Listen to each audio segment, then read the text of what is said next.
Greetings, it's Ian from RTO here, and welcome to Battle of the Debuts. And this is probably going to be the last one for a little while, because of course next week we start our competition. RTO's answer to the FA Cup. It is Battle Royale. More about that tonight. But the last Battle of the Debuts is a really good one. It was asked by Nick's Vinyl Butty. And this one is the first time I think we've done a Battle of the Debuts where both albums came out exactly on the same day. And the bands in question are Madness and the Specials. So how I've done this, I've just done it in alphabetical order today, because normally we have whoever releases first, but when you got two bands that release on the same day, the only way to do it is in alphabetical order. So first up are Madness. Now, they're an English ska pop band from Camden Town in North London, formed in 1976. Very, very prominent, especially on the single sides between the late 70s and early 80s, and that two-tone ska revival. As I said, that most successful period was from 1980 to 1986, when they spent a total of 214 weeks on the UK singles charts, which they shared with UB40. 16 singles were in the top 10, and a few number ones. Yeah, pretty good band, and they're fabulous. I love the Madness. So we'll have a look at their debut album, which was released on the 19th of October 1979, and it is called One Step Beyond. Now on here we've got Graham Suggs McPherson lead vocals, Mike Barson on the keyboards, Chris Foreman guitars, Mark Bedford on the bass, Lee Thompson, the excellent saxophones and backing vocals, Dan Woodgate on drums, and we've got Chas Smith on backing vocals and various shouts. I like that. Produced by Clive Langer and Alan Winstanley. So, track 1. Hey you, what's the beat? One Step Beyond, of course. Absolutely brilliant. The only thing is, when you hear this track, all you want to do is that dance on the cover of One Step Beyond, go. Absolutely classic song. Love that song.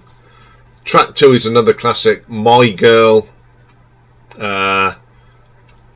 This the saxophone from Lee Thompson on this is brilliant. I love the guitar work as well. It's quirky. What a great track. It's still another hit single from this album, Night Boat to Cairo. Love this. It's that great drum beat. It's brilliant. It's Dan Woodgate's drum beat on this. It's fantastic. Of course, you've got the wonderful vocals of Suggs. It's just a great track. Okay, the next track is a track that's an album track, never released as a single, and it's called Believe Me. It's a very good track. I do like this one. It's got a great saxophone solo on it. Very, very good track. Unless you've heard the album, you wouldn't have heard this. It is terrific. Then we get Land of Hope and Glory. Very catchy tune, and I love the keyboards in this. It's absolutely brilliant. Good track. Another good deep cut track from this album. Then we get The Prince. I do love Mark Bedford's bass line on this. It was their very first single, of course. Terrific track. Then we get Tarzan's Nuts. It's got a lot of nice piano on here. A lot of their tracks do sound the same, but they are so great and fun, very upbeat. Then we get In the Middle of the Night. A great song. It's a song about everyday life. The lyrics, it's everything that we did in the 80s. Absolutely brilliant song. Then we have A Bed and Breakfast Man, another of the deep cut tracks. Typical Madness song, full of jovial quirks, great vocals. You know, Madness doing what they do good. Then we get Razor Blade Ali. Again, it's just very, very good. I've got no problem with that. And then they do a version of Swan Lake, Only the Madness Way, and I think it's a great track. Then Rockin in A.B. Willie, a lot of fun.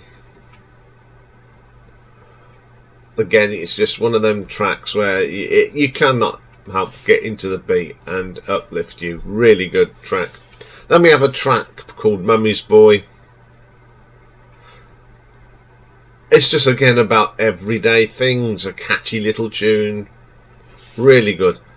And then the last but one track is the actual track Madness. Now, it was never released as a single, but everybody loves it. It's absolutely a fun track. Then we get things Chipmunks Are Go. This is hilarious. This is done in the style, you know, the American Marine Corps when they do their songs, 2, 3, Rudy. And it's their version of it. It's very, very funny, and it just shows the sense of humour this band had. Absolutely belter album. 4 big singles on here. Everybody knows them, but they don't know the deep cut. So today I'm going to put the tracks in the playlist. I'm going to put 4 of the best of the deep cuts instead of the usual songs, because everybody knows them. I'm going to put the ones that you probably don't know so well. I like this album. I've got it. I think everybody's got this. Not much written about them. I can't find much written, but I have got the professional ratings of this. So AllMusic gave it 4.5 stars. Christo's Record Guide, yeah, he actually gave it a B+. My God, that's unusual. Encyclopedia Popular Music gave it 4 stars. Mojo gave it 4 stars. Q gave it 4. Record Collector gave it 5 out of 5. The Rolling Stone Album Guide gave it a 3.5, and Smash Hit 6 out of 10. How did the fans like it? Well, number 2 in the UK charts and spent 78 weeks on the charts. The Americans weren't quite ready for it, and he only got to 128. But in Europe it did alright. Austria was number 11. Germany 14. Sweden 12. Certifications and things. Platinum here in the UK. Pretty good. Gold in France. So yeah, it's quite a popular album. So let's have a look at the nuts and bolts of this album. Song quality. An album that produces 3 great singles, and an album that's got some very quirky songs on it as well. I'm going to give that a 5 out of 5.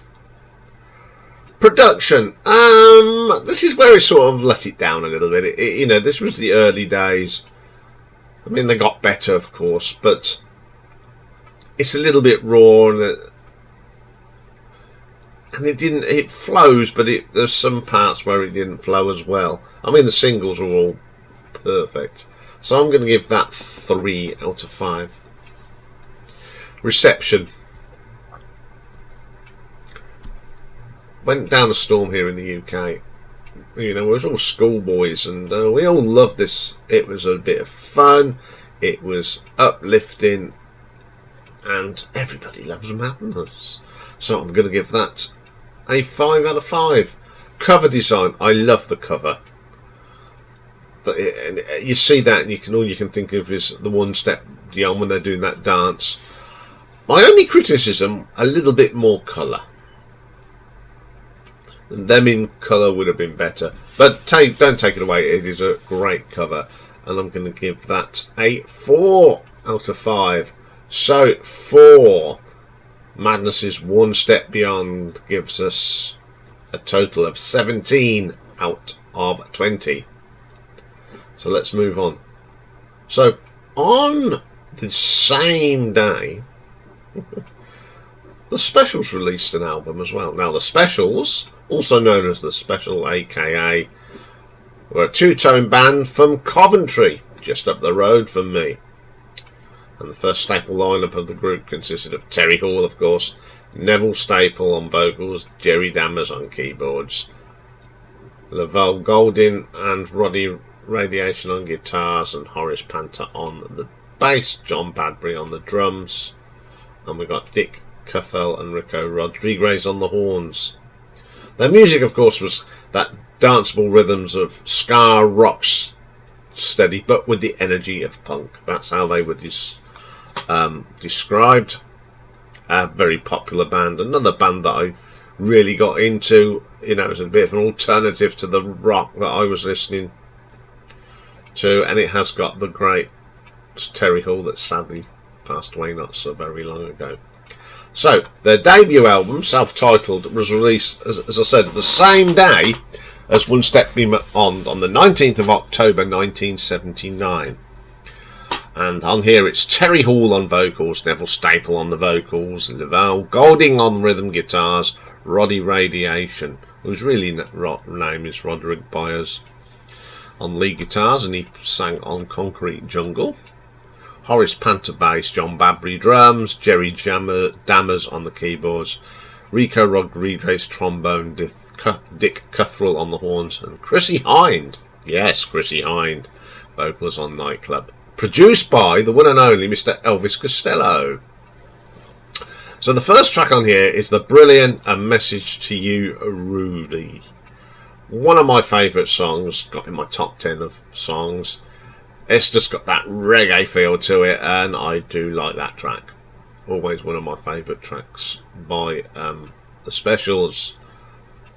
Then Do the Dog. Now this is a Rufus Thomas song, and it was arranged by Jerry Dammers, and they do a great version of this. It's even got Terry Hall doing a bit of rapping. Yeah, interesting, but it sort of works. Then we get a track called It's Up to You, a really good song. I like it. It's got that's got that lovely reggae beat with a little bit of 60s pop thrown in. And it really works. It's a really good song. Then we get Nite Klub. This has got Chrissie Hynde on it, and you can hear her. This is sort of a reggae, sort of punky, aggressive sort of sound. It really is good. A fantastic track again. Doesn't make it all right. Not my favourite track on the album, I'm afraid. It's okay. Then we get Concrete Jungle, which Roddy sings on. It's a bit different to hear him singing, but it's a good song. Nothing wrong with that one. Very good song. Too Hot. I love this. It's written by Cecil Campbell. It's a great little soul reggae song.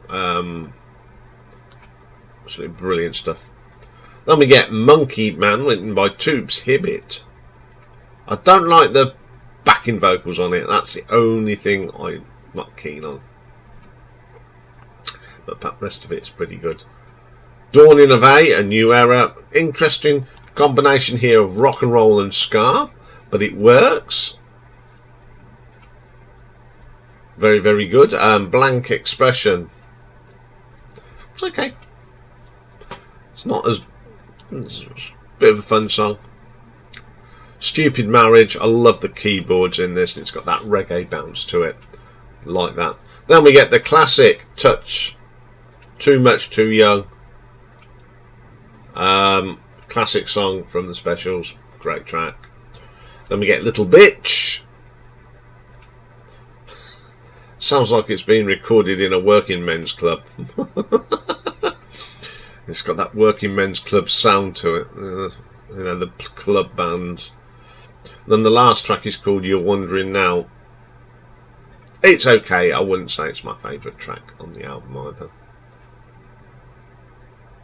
Yeah, I do like this album. It's got some really good stuff on them, but there's a little bit there's a couple of tracks that didn't really do it for me. But they did get better, and it was a really good start for them. Found a little bit about what the critics thought.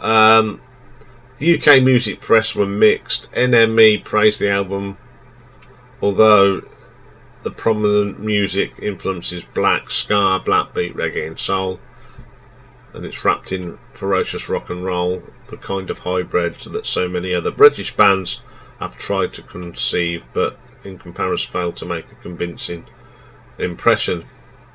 The album embraces 2 decades of black and white music, giving it perspective, and goes to reflect the modern rock and roll culture. So there we go. That's 1 or 2 things. But Vivian Goldman of Melody Maker was disappointed in observing that the album's drawbacks are exposed all more vividly in the light of missed potential producer Elvis Costello. Not very nice thing to say about Elvis, but there you go. So the professional rating scores, All Music did give it a 5. Crystal gave it an L-. Blooming hell. Praising albums.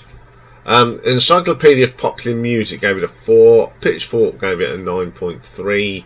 Q gave it 5. Rolling Stone gave it 4.5. The Rolling Stone Album Guide gave it a 5. Smash Hits 9 out of 10. Sounds 3 out of 5. And Uncut 10 out of 10. So what did the fans think, and how did it go in the charts? We got to number 4 here in the UK. Got into the top 100 in America. Got to number 84. Number 5 in New Zealand. And was a gold disc here in the UK. Let's have a look at the nuts and bolts of this one then. Song quality. Very good songs. Some of their stuff they wrote themselves. There's other prominent people wrote. So I'm going to give that a 4 out of 5. Production. Again, as much as I like Elvis Costello, I think he did some of it is a little tinny in places. So I'm going to give it a 3 out of 5. Reception again went down very well. Broke America more than Madness did. Another top 10 debut album in the UK. Did well in New Zealand. So I'm going to give that a 4 out of 5. Cover design. Again, a very iconic colour thing. But, you know, it's two-tone. It's got to be black and white. I would have still liked a little bit of colour in there. Even if it was the picture. Even if you put it in sepia or something. Just to make the band stand out. So it's still a good cover, so I'm going to give it a 4 out of 5. So for the Specials, by the Specials, gives us a total of 15 out of 20. So, 2 very good ska albums that came out on the same day. There was some quality music back in the late 70s here in the UK. Which one do I prefer to play? And the one that I really do like. I think it's going to be One Step Beyond by Madness. I think it's a little bit more structured. All the songs are fun. And, you know, if you was growing up in that time, it wasn't very fun. We had the Winter of Discontent and, you know, strikes or whatever. So this album came along and sort of perked everybody up, and it still reminds a great fun album. So I'm going to give this one to Madness. Okay, you can disagree with me, of course. You normally always do, which is fine. You know the drill now, don't you? It'll be up in the poll on tonight, and it'll be in the community roundabout. I'll put it up roundabout 1:30. Or just put your answers in the bottom, and I will tell you the results next week. Now the good thing is, after today, I haven't got to make these decisions. Because during the Battle Royale, I'm not going to pick one. It's entirely down to you. I'm just going to give out some information of the songs. So that all starts next week, and I'll tell you more about that on the live stream tonight. But we'll be back later with Pick and Mix, and this week it is mixing up. So we're going to look at a producer, and we're going to look at Alan Parsons, but we're discounting all his own stuff because that would make my top 5 so easy. So it's all the other bands that he worked with, and he was an engineer at first, so we're going to sort of talk about what he engineered before he went into the business of producing. So I'll see you for that later. Bye for now.